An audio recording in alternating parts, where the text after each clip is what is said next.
சமீபத்தில் நடந்த மனவேதனை தரும் இந்த நிகழ்வை எல்லோரும் பார்த்துருப்பீங்க. இதுக்கு அரசாங்கம் சரியில்லை, அரசாங்கத்தின் அலட்சிய போக்கு தான் இதுக்கு காரணம், இப்படி சொல்கிறவங்க இருப்பாங்க. அந்த மாட்டை ரோட்டில் விட்ட மாட்டு சொந்தக்காரரை கைது செய்யணும் அப்படின்னு கூட சொல்லுவாங்க.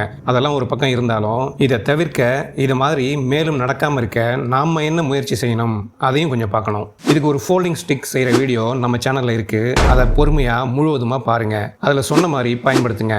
லிங்க் கீழே ஏதோ இருக்குது. அந்த ஸ்டிக் திருநாய்க்கு மட்டும் இல்லைங்க, இந்த மாதிரி மாடு ஆடு தொலைகளுக்கும் நிச்சயம் கை கொடுக்கும். அதாவது உங்களை இந்த தொலை தரும் விலங்குகள் அணுகாமல் இருக்கவும், உங்களை அடுத்தவர்கள் வந்து காப்பாற்றுறதுக்கு ஆகும் அந்த முதல் ஒரு சில நிமிடம் வரைக்கும் கண்டிப்பாக இது நிச்சயம் கை கொடுக்கும்.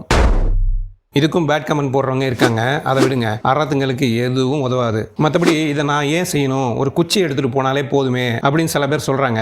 ஸ்கூல் போகிற குழந்தைங்க குச்சியோட போகிறது சாத்தியமா? அல்லது ஆஃபீஸ் போகிற பெண்கள் குச்சியோட பஸ்லையும் மெட்ரோ ட்ரெயின்லையும் போகிறது சாத்தியப்படுமா? அல்லது பெரியவங்க போகிற இடத்துக்குலாம் ஒரு குச்சியோட போகிறது சாத்தியமா? அதனால் குறை சொல்கிறவங்க சொல்லிக்கிட்டு அதே இடத்துல தான் நின்றுட்டு இருப்பாங்க. நம்ம தான் ஏதாவது முயற்சி செய்யணும். அப்படி முயற்சி செய்கிறவங்க தான் முன்னேறுவாங்க.